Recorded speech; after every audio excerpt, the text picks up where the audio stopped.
444. Aplican condiciones. Más información de la promoción Duet en www.directv.com.es. Fin de espacio promocional y publicitario. Con toda la fidelidad, con toda la fidelidad. Un manejo informativo solvente. Democracia. Estamos de regreso ya y queremos agradecer al señor doctor Walter Spurrier, al ingeniero Javier Díaz y al doctor Rodrigo Espinosa.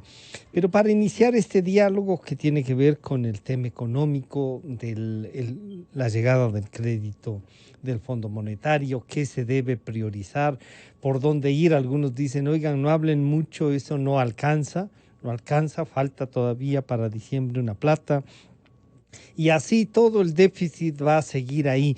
Entonces esta reorganización de la economía con algo de recursos tiene que ver, y valdría la pena escuchar entonces, antes de dar paso a nuestros invitados, lo que dice el nuevo ministro de Finanzas. Nosotros vamos a trabajar en una propuesta de una reforma tributaria. Obviamente tendrá que ser decidida por un siguiente gobierno, pero una propuesta que simplifique, elimine y revise todo lo que tengan que revisar. Entonces no hay que sacar la conclusión tan rápida de decir va a subir el IVA. Puede ser que no se necesite subir el IVA, puede ser que haya necesidad de hacer un ajuste, pero eso va a estar en función de esta reforma que vamos a preparar y que va a tener, por cierto, el concurso de muchos delegados, de los delegados de las cámaras, del propio gobierno, entre otros actores. Vamos a trabajar en paralelo en esta reforma con las otras dos, que van a ser también parte de la siguiente administración. Me refiero al tema laboral y me refiero al tema de la seguridad social. Las metas fiscales se van a alcanzar. Yo no voy a sacrificar el programa económico, yo no voy a sacrificar el financiamiento internacional y voy a fortalecer la dolarización y haré lo que sea necesario para que eso se produzca, y en esa línea estamos trabajando. Esta es una economía que tiene el año 2020 una situación de una recesión cercana al 10-11%. Esto significa que está en una situación delicada, difícil, está viviendo una crisis, pero las acciones que se están aplicando, como las de replantear el tema de la deuda, lo que tiene que continuar, el programa de apoyo con el fondo, le da una posibilidad de recuperación posterior. Es decir, estamos enrutados, estamos puestos hacia donde tenemos que caminar, pero tenemos que caminar. Bueno, señor doctor Spurrier, tenemos que caminar. ¿Usted cree que no es posible una reforma entonces ahora, que esa reforma puede ser trabajada, discutida para dejarle al próximo gobierno listo? El ministro ha dicho esto del IVA, oigan, sí está en el acuerdo, es una posibilidad. Pero el acuerdo, también nos han dicho los del fondo, es un acuerdo vivo que puede ir transformándose. ¿Cómo mira usted esta actuación y estos anuncios del ministro de Economía y Finanzas? Bienvenido, doctor Spurrier. Muy buenos días. Gracias, Francisco Rocho. Saludos a los compañeros de panel. Bueno, aquí tenemos que partir con que el Fondo Monetario se ha portado de una manera muy condescendiente y favorable al gobierno actual. Le ha hecho un desembolso de 2.000 millones de dólares que prácticamente se gastó el mismo viernes que se recibió. 2.000 millones vienen más adelante, 2.500 en los siguientes 2 años. Casi todo el acuerdo, casi todo el dinero va para este gobierno, poco para el próximo. Y el condicionamiento tiene 2 etapas. O sea, lo que se ponen de acuerdo el gobierno con el fondo, primero, lo que va a hacer este gobierno. Y lo que se compromete este gobierno es esencialmente lo que ya viene haciendo. O sea, reducir el gasto corriente, reducir la inversión, buscar que haya una ley anticorrupción, ciertas reformas al Banco Central que no ha estado funcionando de manera óptima y tampoco ha tenido suficiente independencia. Y luego un compromiso de una serie de medidas más complicadas, entre esas el alza del IVA, pero que queda para el gobierno próximo. O sea, le está diciendo, yo te prometo que otro te dé, le dice al fondo. Sí, claro. Y en otras palabras, eso de allí es solamente un pronunciamiento. El próximo gobierno, de acuerdo a su tendencia, verá lo que quiere hacer. En este contexto, Mauricio Pozo toma la posta Mauricio tiene una gran reputación por el buen desempeño que tuvo en el gobierno de Lucio Gutiérrez, sobre todo en lo que respecta a la austeridad fiscal, que es lo que se necesita ahora.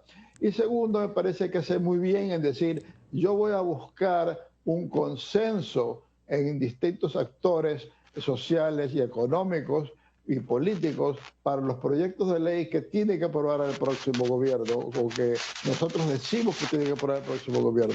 El próximo verá qué le hace, pero si encuentra que estos proyectos son aceptables, o por último en gran parte aceptables y los modifica en parte, ya no tiene que sentarse a preparar proyectos de ley y enviarlos a la Asamblea, ya estarían listos. Entonces, en ese sentido es una buena labor, una buena anticipo a lo que hay que hacer. Sin embargo, el asunto es que para estas elecciones, las encuestas defectuosas, etcétera, que hay, incompletas, muy anticipadas, porque todavía la gente no está pensando en las elecciones, pero todas insinúan que hay 3 candidatos más opcionados, ¿no? Que serían Lazo, Arauz y Yacu Pérez. Pero lo curioso, o no lo curioso, sino el tema central es que son posiciones totalmente contrastantes la una de la otra. Y por lo tanto, yo creo que ninguna de los 3 va a tomar lo que deja el gobierno actual, que está insinuando, vamos por el lado de aumentar los impuestos, pero no toquemos el rol de pago de la administración pública. No necesariamente todos los 3 van a estar de acuerdo con eso si son a la presidencia. Entonces, realmente, ¿qué nos va a deparar el próximo año en materia de la relación del Ecuador con el fondo y la estrategia para llevar adelante la economía? Por más que prepare el gobierno actual por manos de Mauricio, realmente recién vamos a tener la definición cuando sepamos quién es el nuevo presidente de la República. Muchísimas gracias y quiero saludar al señor doctor Rodrigo Espinosa. Los anuncios del ministro y el análisis que acaba de hacer el doctor Spurrier, uno diría, van por el buen camino, pero es un poco como renunciar a estos meses de gobierno y decir, vamos a administrar. Ha destacado el doctor Spurrier la manera austera como se puede manejar y de hecho Mauricio Pozo tiene esa experiencia. Además de la austeridad, no hay nada más que hacer, que pueda plantear este gobierno. Bienvenido, Rodrigo, buenos días. El micrófono, Rodrigo.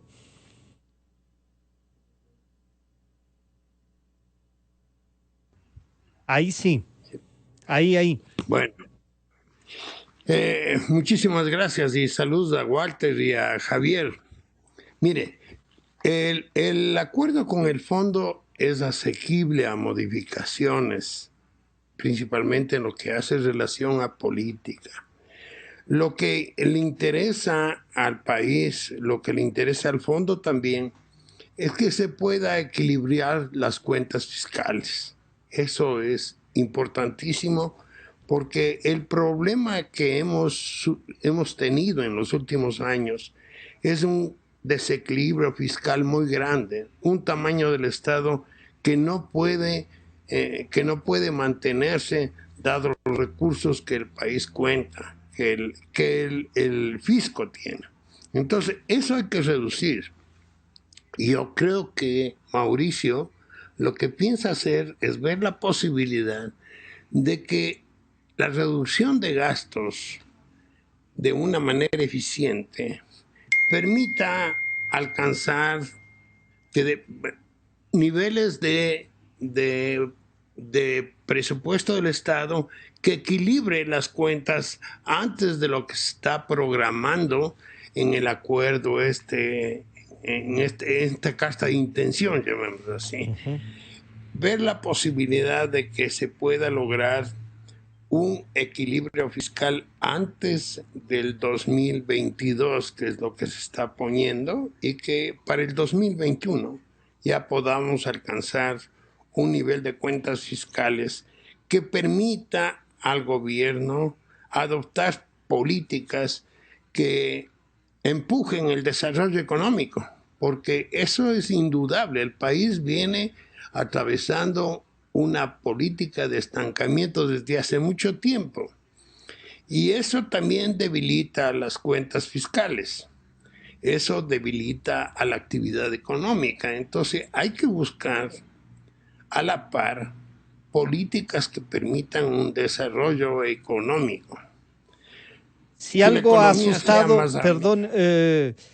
si algo ha asustado, Rodrigo, es esto del anuncio del IVA y como dice el doctor Spurrier, y han dicho varios, ¿no? Es posible, el propio ministro dice, es posible que a lo mejor sí es necesario, pero nos estamos anticipando, eso va a esperar. O sea, este gobierno no podría ir por ese camino, Rodrigo.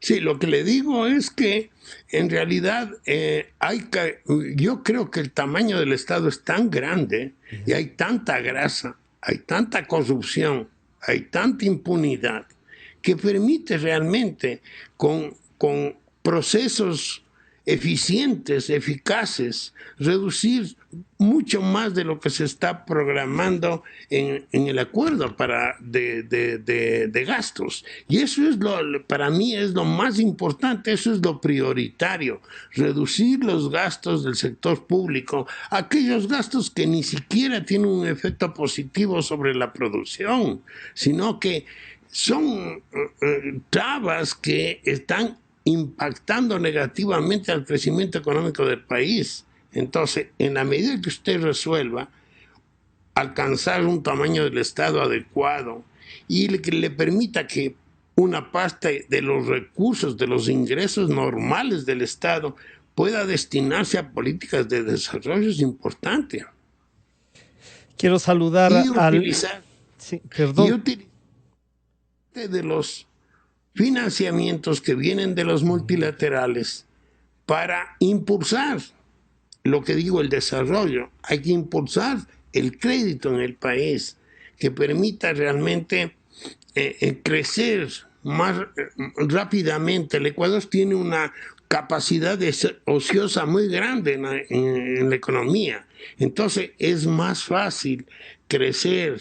Es más fácil crecer, es fácil aumentar el empleo si se adoptan prácticas que son aceptadas por el sector privado. Ahí yo quiero saludar al ingeniero Javier Díaz, él es el presidente de la Asociación de Industriales Textileros del Ecuador.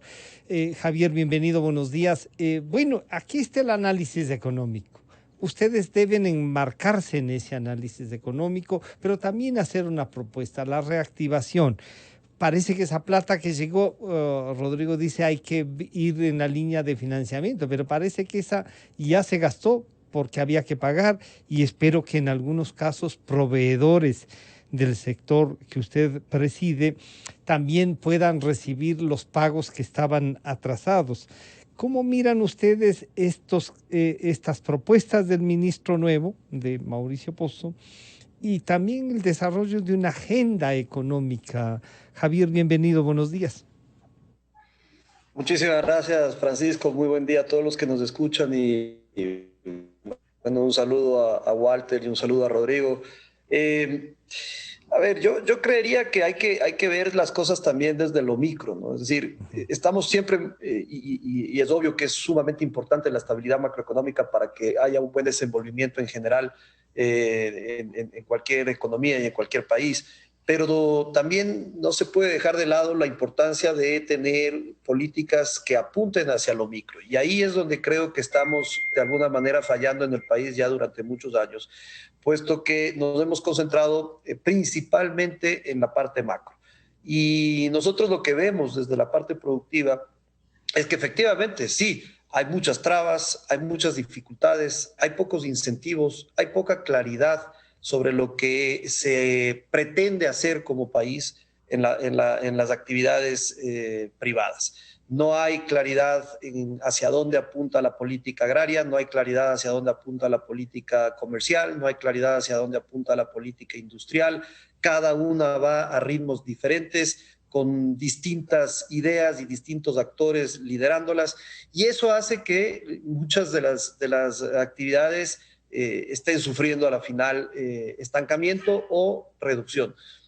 Más allá de que ahora además atravesamos esta situación compleja de la pandemia ya 7 meses en una situación de productiva extraña para muchos sectores, otros en cambio con bastantes ventajas porque han sido beneficiados por la situación, pero en general una economía que sí se ha detenido y que una economía que se va a reducir en este año de forma significativa y que no vemos una salida. El anuncio del ministro Pozo es interesante, no lo voy a negar, me parece que es interesante, aunque efectivamente se nos está diciendo que no hay mucho que hacer y yo creo que eso es una realidad propia del poco tiempo que queda en el gobierno, pero al menos nos dice vamos a dejar ciertas cosas en regla. Pero comparto plenamente con lo que mencionó Rodrigo respecto a que se necesita también reducir el gasto público para que los recursos sean utilizados de manera más productiva. Entonces, la situación desde el lado de la empresa privada es bastante compleja según la actividad en la que uno esté y lastimosamente no va acompañada, como digo, de una buena política industrial, de una buena política comercial, de una política alineada a incentivar la inversión, de una política alineada a generar empleo y de una política alineada a generar valor agregado. Entonces, tenemos ahí un escenario complicado donde sobre todo la destrucción que ha habido de plazas de empleo formal desde el año pasado y ahora que se ha acrecentado por la crisis sanitaria, esa destrucción de empleo formal ha hecho o dificulta aún más la reactivación productiva porque, claro, el consumo de los hogares se restringe, se limita y eso dificulta aún más esta reactivación. También vemos desde nuestra actividad al menos que se necesita un enfoque exportador en el país, no solo de lo que ya somos buenos en exportar, banano, camarón, flores, atún, etcétera, sino de otros productos donde hay mucho valor agregado y donde evidentemente se puede generar un excelente escenario de exportación de riqueza. Yo ponía, Francisco, un ejemplo. En nuestro caso, nosotros 1 kilo de materia prima puede estar rondando los $2. En cambio, 1 kilo de prendas de vestir o 1 kilo de textiles de hogar puede estar rondando los $30. Imagínese usted que de algo que vale 2 podamos exportar 30. Eso es lo que necesitamos potenciar. Y a la larga también, insisto, que atrás de eso hay empleo. Entonces, ganamos todos, gana la parte social, gana la parte productiva, ingresan divisas al país, se puede generar mayores inversiones. Pero hay que coordinar las actividades, claro. Ahí entonces, Walter, esta posición que nos da Javier, que es del sector productivo, uno diría, el crecimiento es importante. Equilibrar las cuentas, como él ha dicho, lo macro es importante, pero lo micro hay que tomarlo en cuenta. El sector exportador es uno de los ganadores en esto, con excepción quizá del sector de las flores, pero el resto ha tenido mucho éxito, digamos, les ha ido bien. ¿Cómo potenciar desde esto de la macroeconomía, del manejo ese, alguien diría, no despidan más gente, se puede reducir la masa salarial, pero sin mayores despidos para que la gente no se quede sin trabajo y pueda seguir comprando? ¿Esto es posible, Walter? Bueno, esa es la tarea más importante, junto con la reducción del exceso del gasto público, pero por otra parte es la tarea más difícil.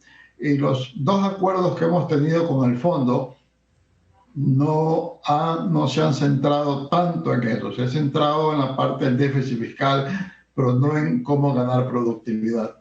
En ese aspecto, algo nos dificulta la dolarización, en el sentido de que si bien por una parte el estar dolarizado significa de que el sistema financiero está sólido, la gente que todavía tiene empleo puede estar segura de que tiene los ingresos adecuados para atender a su familia. Las personas que han estado guardando ahorros, la dolarización significa que no están perdiendo su plata porque no se está devaluando. pero sí nos dificulta en cómo bajar los costos en la economía. Al tener un tipo de cambio tan rígido, o sea, cero posibilidad de ajustar el tipo de cambio, a no ser que pues, los Estados Unidos lo ajuste, de valorizar la moneda. Pero hay algunas que dicen que el dólar ha ido ubicándose en menor, digamos, que tenemos suerte para los ecuatorianos porque el dólar está a la baja. Tenemos suerte los ecuatorianos como productores que el dólar está a la baja, porque por ejemplo para exportar a Europa estamos ganando espacio en relación con los países que están vinculados con el euro. Entonces estamos recuperando lo que perdimos antes cuando el dólar estuvo fuerte. Ahora el dólar está a la baja, producto de ciertas... Por el gran desembolso de dólares que está haciendo Estados Unidos a la economía está tendiendo a que baje la cotización del dólar. Pero aún así tenemos unos desafíos muy importantes, como en estos momentos el salario mínimo en Ecuador es el doble que el de Colombia. Y con Colombia competimos en todos los sectores.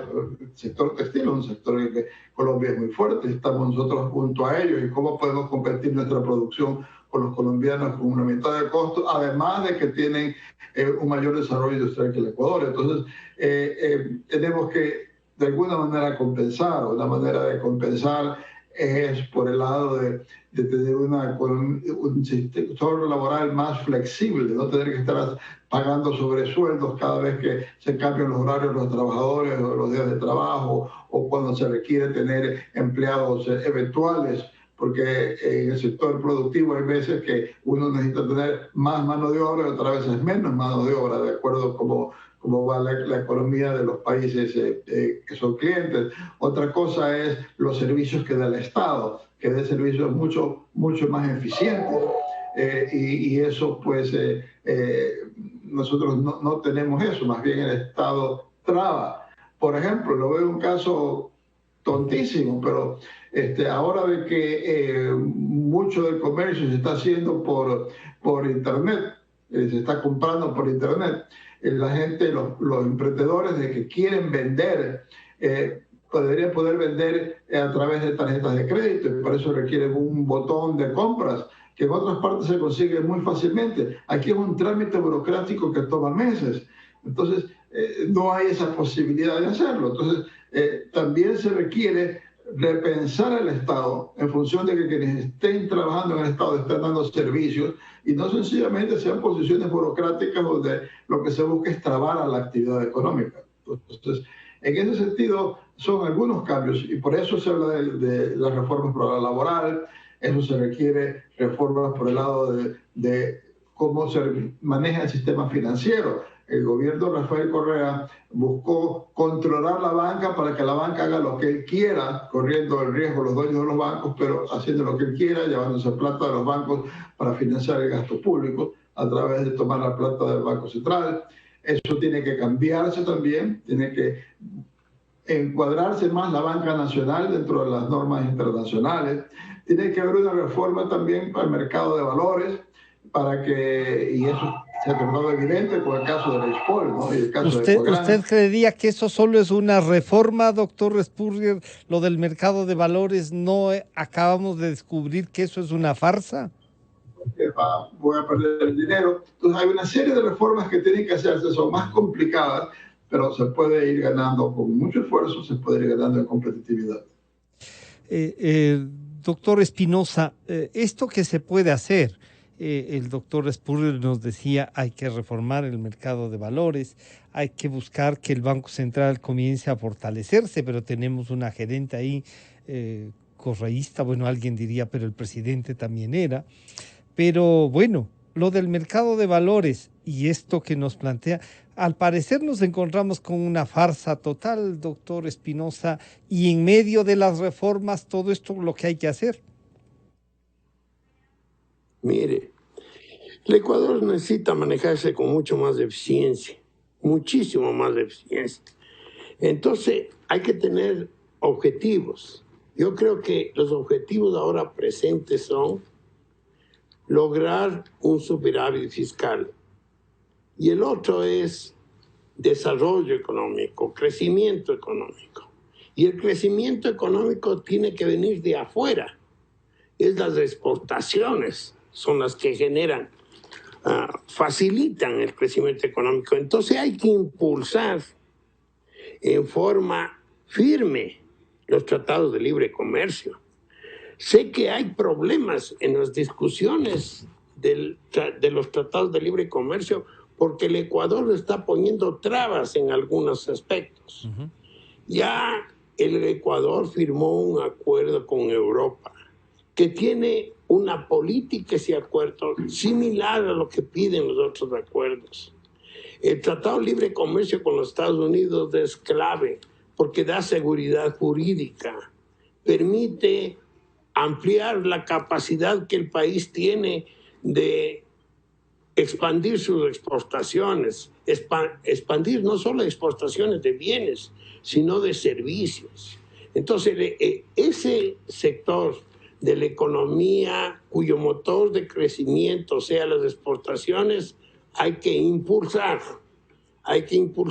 y yo creo que el mayor impulso que se puede dar es abriendo el Ecuador al mundo, como es el caso de Perú, que tiene firmados acuerdos comerciales con casi todos los países del mundo. Entonces eso le ha permitido a Perú incrementar sustancialmente sus exportaciones y mejorar. Eso además mejora la productividad interna, porque se adaptan sistemas de producción que son mucho más eficientes.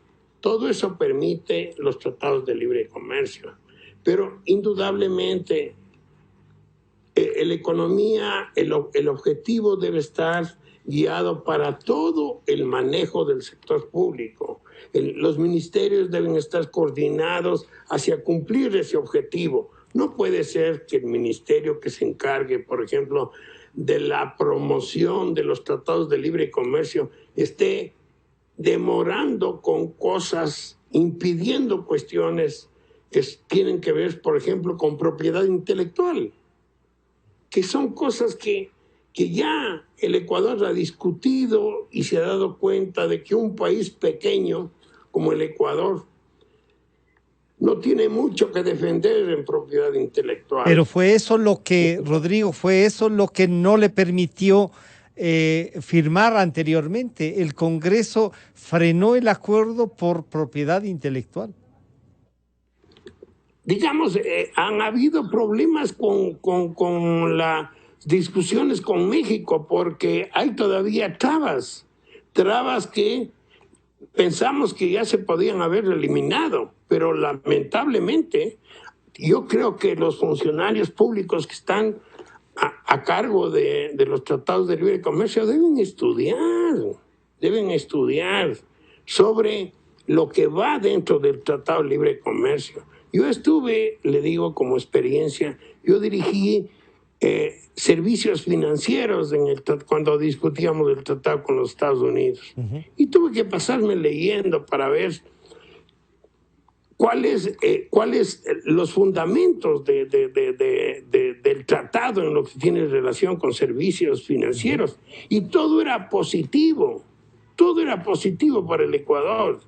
Pero venían gente y decía, ¿qué va a pasar con el Banco de Fomento que tiene ciertos beneficios? ¿Vamos a dar esos beneficios a la inversión extranjera en servicios financieros? Absurdo. Eso no hay que pensar en una forma global. El Ecuador lo que da al inversionista nacional, tiene que dar al inversionista extranjero. No puede dar ventajas frente al uno, frente al otro. Entonces, lo que digo yo creo que deben prepararse bien, leer muy bien, tomar en cuenta aquellas personas que han discutido, principalmente los que discutieron el Tratado de Libre Comercio con los Estados Unidos, que eso ya llegó casi a firmarse. Entonces, ahí está concentrado toda la política de los tratados de libre comercio. Y yo creo que es bastante positiva para el Ecuador, como lo ha sido para Perú, como lo ha sido para Colombia, como lo ha sido para Chile. Y el Ecuador debe dejarse de cosas que todavía está impidiendo que la apertura sea más rápida. Bueno, y ahí entonces, Javier, si esta apertura con los beneficios locales para los internacionales, el sector textilero podría decir, oigan, pero ahí nos van a romper. Y de hecho algunos dirigentes, no todos, pero algunos han dicho, no nos pongan a competir. Hay ahí una especie de querer un cierto proteccionismo, Javier. A ver, yo creo que hemos coincidido, tanto Walter, sí, Rodrigo y yo hemos coincidido en la importancia de fomentar las exportaciones como algo clave para sacar adelante y lograr ese desarrollo económico que necesitamos y sobre todo esa urgencia de generar plazas de empleo en el país. Y también hemos coincidido en que hay que lograr cambios en lo micro, hay que lograr cambios en lo laboral, hay que disminuir trabas, hay que dar facilidades, etcétera, etcétera. Entonces, creo que en eso estamos ya de acuerdo. Ahora viene la parte del mercado interno. Y yo creo que hay que dejar primero dicho algo. La competencia es fundamental. Es indispensable tener competidores en el mercado si queremos mejorar. Entonces, el tener tratados comerciales con otros países hará que venga, obviamente, productos de afuera al Ecuador, pero si esos productos entran a competir de manera leal con el productor ecuatoriano, es simplemente un escenario de mejoría a la que nos obliga a nosotros como productores ese acuerdo o ese tratado o esa entrada de productos de afuera. El problema en el mercado interno pasa a ser cuando hay ya informalidad e ilegalidad en la competencia. Ahí es donde tenemos la dificultad. Y eso ya no es buscar proteccionismo, eso es realmente defender la legalidad por sobre la ilegalidad, que es muy diferente, es un concepto absolutamente distinto a lo que es simplemente proteja a X o Y sector de la competencia externa. Es muy distinto, ¿no? Y ahí es donde tenemos también que concentrarnos, porque al igual que es sumamente importante la exportación, porque se genera ingreso de divisas, etcétera, también es muy importante el productor nacional que vende internamente productos de calidad, eso sí, competitivos, etcétera, porque también hace que salgan menos divisas. Entonces, se generan las dos cosas positivas. Entran más divisas por exportaciones y también hay cierta reducción o contracción en la salida de divisas porque hay oferta nacional de calidad que está proveyendo al mercado interno. Entonces, es muy importante ver todo esto de una forma global. Yo en eso comparto plenamente. No es solo exportaciones, no es solamente producción nacional para el mercado interno. Hay que ver todas las aristas y hay que ver dónde realmente somos competitivos y hay que encontrar esos espacios donde hay trabas para ser más competitivos, que uno de los evidentes o que todos compartimos es la rigidez laboral que tiene el Ecuador, que impide el desarrollo de muchas actividades en las distintas áreas donde el Ecuador es bueno, el agro, la manufactura, y los servicios. Entonces, no es un tema de proteccionismo, estimado Francisco. Hay que defender la actividad legal por sobre los que quieren abusar con ilegalidades. Por ejemplo, el que subfactura una importación. Ese importador, entre comillas, se está beneficiando de una ilegalidad para entrar de manera más competitiva en el mercado. Eso hay que combatirlo, y eso hay que combatirlo frontalmente. O cuando en compra pública hay corrupción que saca de competencia al local y le da al internacional ese beneficio. Eso hay que combatirlo frontalmente. La compra pública debería ser 100% para ecuatorianos en donde haya producción, porque ese dinero es de nosotros. En donde haya producción y compitan. Tiene que quedarse en el productor nacional, que sea un productor, obviamente, insisto, de calidad, que sea formal, que cumpla con lo que el contratante necesita. Pero tiene que ser ecuatoriano, porque si no, estamos en un momento incluso de crisis como el actual. Estamos regalando los pocos recursos o los escasos recursos a proveedores de afuera. Eso no se puede dar. Entonces, no es proteccionismo, es un tema de defensa de legalidad contra ilegalidad y es fomentar todas las actividades, exportaciones, productores locales para mercado interno, porque somos fundamentales. Mire, Francisco, lo esencial que ha sido el sector agroalimentario en esta situación de pandemia. lo esencial que hemos sido los textileros para hacer esas mascarillas que le ha servido a toda la ciudadanía para evitar contagiar a otros. Hemos sido esenciales para elaborar prendas de protección. Son sectores importantes los que tenemos que defender, no proteger, defender. Walter, entonces en estas condiciones yo les voy a pedir en esta última ronda, alguna gente comienza a hablar y dice, bueno, siempre se dispara desde algún sector al acuerdo con el Fondo Monetario Internacional.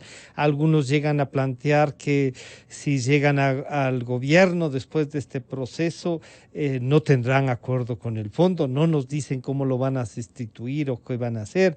Pero hay dos temas que sí deben ser tomados en cuenta y les planteo a ustedes.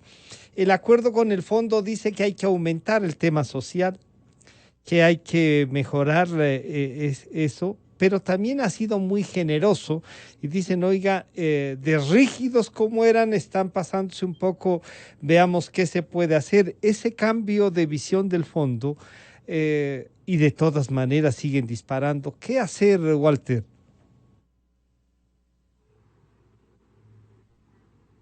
El micrófono, Walter. Muy amable, ahí está. No, se volvió a interrumpir. A ver, ahí se quedó abierto. Ahí ya. Sí, perfecto. La visión que mucha gente tiene del fondo es muy estática, ¿no? Y está pensando de hace un par de décadas en que el fondo y otras instituciones tenían una idea muy clara, muy definida, por el cual tenían que ir todos los países para salir adelante. Y ahora, pues, la visión es dinámica, las circunstancias mundiales cambian. Hoy en día, el fondo considera que, debido a que en la enorme crisis que tiene el mundo hoy, es causada por la lucha contra la pandemia y se ha forzado que la economía se restrinja, no haya tanto movimiento económico, y entonces dicen, no, hay que ayudar a la población más pobre. Entonces se da el caso que, sorpresivo para muchos, que el fondo dice, parte de estos fondos va para ampliar la gente que va a recibir un bono durante la crisis, no de manera permanente, durante la crisis. Entonces, ahí cabe decir a las personas, a los sindicalistas que desfilaron, empleados públicos que desfilaron diciendo paguen nuestros sueldos, que se vaya el Fondo Monetario, ahora van a tener que decir gracias Fondo por pagar nuestros sueldos, quédate, ¿no? Porque se les ha pagado con plata del Fondo Monetario. Entonces, en ese sentido, hay ese cambio de actitud, pero es por el momento que de todas maneras disparan contra el acuerdo, Walter. En parte porque el Ecuador, a diferencia de otros países, no ha ahorrado plata para poderla utilizar en las emergencias, porque eso lo eliminó Rafael Correa, se venía ahorrando plata antes. Y en segundo lugar, no puede recurrir a la maquinita de hacer dinero porque tenemos una moneda dura. Entonces, el fondo también ha sido muy generoso, dándonos una cantidad muy fuerte de dinero para poder afrontar esta crisis. Pero eso no se puede duplicar todos los años. Por lo tanto, durante este lapso, el gobierno tiene que, en otros lados de la administración pública, tiene que hacer ahorros.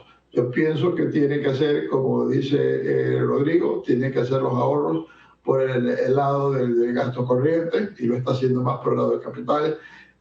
Tiene que hacer ahorros por el lado de los sueldos de la administración pública, o en todo caso que los empleados públicos sean personas que nos den servicios de salud, de educación, sea gente que realmente esté en su puesto de trabajo dando servicios a la ciudadanía, o lo indispensable en el sector administrativo, facilitando las cosas y no obstaculizando, devengando lo que ganan dando servicios a la sociedad. Entonces, por ese lado, tenemos que ir haciendo los cambios. Y esa es la tarea que tiene este gobierno y que tiene el próximo. Rodrigo, el pensar entonces en una revisión del fondo al próximo gobierno va a ser esa tarea, pero como ha anunciado el ministro Pozo, van a iniciar, incluido la seguridad social, que es un tema que a veces se lo trata aparte, pero que tiene que ver, como ha dicho Javier, en esta globalidad. Lo que nos plantea Walter es esa hoja de ruta que debería insistir, que debe persistir, diríamos, el gobierno, Rodrigo. Sí, indudablemente. Yo creo que 7 meses para Mauricio Pozo son suficientes, creo yo. Son pocos, pero se puede hacer muchísimo en 7 meses. En 7 meses, si se diseña un programa, por ejemplo, que comience a incentivar la producción, los tratados de libre comercio, está en manos de él. El impulsar los tratados de libre comercio. ¿Quién sabe si el Ecuador podría lograr un tratado de libre comercio con los Estados Unidos? Arreglar los asuntos de México, el tratado con el Pacífico. Entonces, hay un campo muy importante, al menos dejar sentadas las bases en las instituciones de la importancia que tienen los tratados de libre comercio. ¿No? Eso es importantísimo. Por ejemplo, lo que decía hace un momento Javier respecto de las compras públicas. En el Ecuador, cuando hay una licitación por 100 millones de dólares, no vienen inversionistas extranjeros a participar en la licitación. No hay licitaciones para limpieza de los edificios. No hay licitaciones, no se presentan extranjeros para hacer, por ejemplo, los uniformes de los militares, de los policías, porque son cantidades pequeñas para el nivel internacional. Entonces, ya está protegida en cierto sentido la propiedad, las compras públicas, porque no hay interés de parte del exterior de participar. Entonces hay que impulsar, hay que facilitar, hay que dar un trato nacional a las compras públicas al extranjero. Porque eso no se debe temer, porque no va a haber una participación de ellos. Por ejemplo, en el sector financiero, que es un sector importante, hay ya en el Ecuador un trato igual que se da al inversionista extranjero que al inversionista nacional. Y no hay nadie que quiera venir aquí a poner una institución bancaria en el Ecuador, porque el mercado es muy pequeño. Igual sucede con muchas compras públicas. Entonces, abrirse, porque la apertura, el tener el mundo para vender es importantísimo, porque eso va a permitir que el inversionista nacional se sienta más seguro de invertir, porque no está pensando exclusivamente en el mercado nacional, que no sabemos qué puede pasar. Es la inversión, es el mercado internacional el que empuja las inversiones. Y indudablemente que es importante que exista una producción nacional que pueda competir con el extranjero en el país, que pueda competir con la producción extranjera en el país. No hay problema. Eso más bien les va a generar una mejor productividad. Eso es lo que ha sucedido en Perú, por ejemplo. Perú, hace algunos años, hace décadas, digamos, el sector agrícola peruano era sumamente atrasado. Ahora el sector agrícola peruano, como consecuencia de los tratados de libre comercio, se ha beneficiado de esos tratados y está produciendo con una altísima productividad y ha mejorado sustancialmente la producción agrícola. Igual en caso de textiles, Perú es una fortaleza a nivel mundial. Entonces, la productividad en el Perú del sector textil es tan alta o mayor que la de otros países y se ha beneficiado bastante de esa eficiencia al permitirle al sector textil en el Perú a vender en todo el mundo. Y eso entonces sí, eso nos plantea entonces una apertura, más allá de lo que se pueda hacer con la macroeconomía, solo atacarla por ahí, Rodrigo. No, yo lo que voy es, digamos, la macroeconomía, lo micro termina en lo macro. Cuando yo digo que tenemos que diseñar una política que tenga como objetivo el desarrollo económico, tenemos que pensar en la micro, cómo la micro se mueve, cuál es la estrategia que tenemos que tener en lo micro para lograr el objetivo de desarrollo económico. Entonces hay que caminar con todos los sectores, con el sector agrícola, con el industrial, pensar y decir, ¿qué podemos hacer para que este sector pueda crecer, pueda desarrollarse? ¿Qué es lo que le hace falta?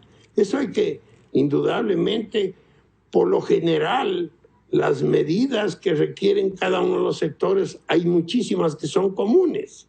Por ejemplo, estamos hablando de la parte laboral, la reforma laboral, que es urgente en el Ecuador, para hacerle una ley laboral que sea internacional, que tome en cuenta todo lo que se debe tomar en cuenta en una ley laboral a fin de facilitar los modos de producción, las formas de producir.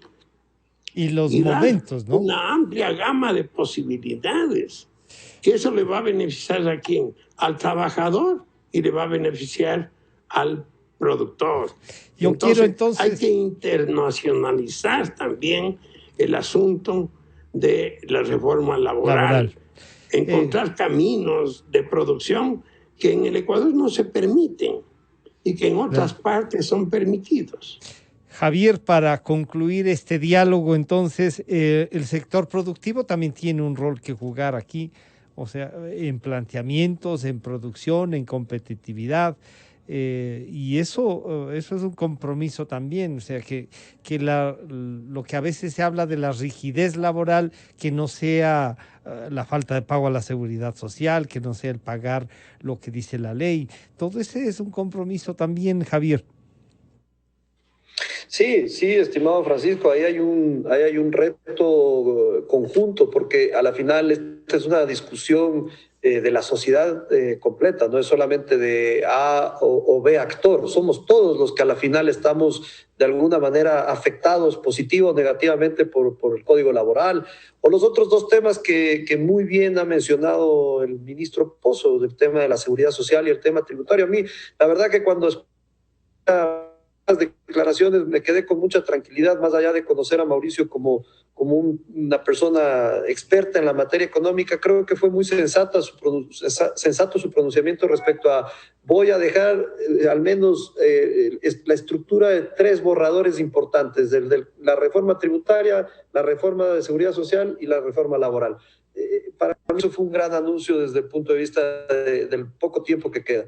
Pero sí, desde el lado nuestro tenemos que hacer propuestas. Y yo creo que en este tema específico de la reforma laboral, me parece que nos va a tocar ser también muy, además de buscar modernizar, como bien decía Rodrigo, y hacerla competitiva a la norma laboral en términos de lo que el resto del mundo tiene en esta materia, también nos va a tocar quizás pensar escenarios distintos para el que hoy por hoy tiene empleo versus el que no tiene empleo. Es decir, con el que ya hoy por hoy tiene relación de dependencia y tiene un trato legal en lo laboral ya establecido en el actual marco, probablemente los cambios serán mucho más difíciles de implementárselos. Pero al que hoy por hoy está sin trabajo y que necesita una oportunidad de insertarse en el mundo laboral y que necesita tener una cierta tranquilidad en cuanto a ingresos, y que en la mayoría de estos casos son jóvenes que no tienen todavía acceso a un puesto de trabajo, mujeres, hombres, no importa, pero sobre todo jóvenes, tal vez se necesita unas reglas laborales paralelas que impulsen la inserción la generación de empleo. Y como bien decía Rodrigo, hacerlo novedoso, o sea, buscar la manera de hacer nuevas cosas en el ámbito laboral y que la normativa en eso sea bastante más amplia, mucho más dinámica, mucho más moderna. Pero ahí tiempo. vamos a tener que participar nosotros también. Claro, es que además la propuesta debería venir también desde ustedes. Yo quiero agradecerles, se nos fue el tiempo, al doctor Walter Respurrier, al señor ingeniero Javier Díaz y al señor doctor Rodrigo Espinosa. Muchísimas gracias a los tres por compartir el pensamiento, el análisis y comprometerles a seguir en esto que tiene que ayudarnos a construir un país mejor. Muchísimas gracias. Este ha sido el aporte de hoy para la ciudadanía, 12 de octubre, ¿no? Una fecha interesante que hay que reestudiarla, repensarla, menos conflicto, pero claro, hasta mañana entonces, y como dice Gonzalo, siempre buscando la verdad. Calidad. Innovación. Completamente democracia. Aquí concluye la revista de opinión Democracia, XFM y Democracia AM. Vuelven mañana a la búsqueda de la verdad. Gracias a la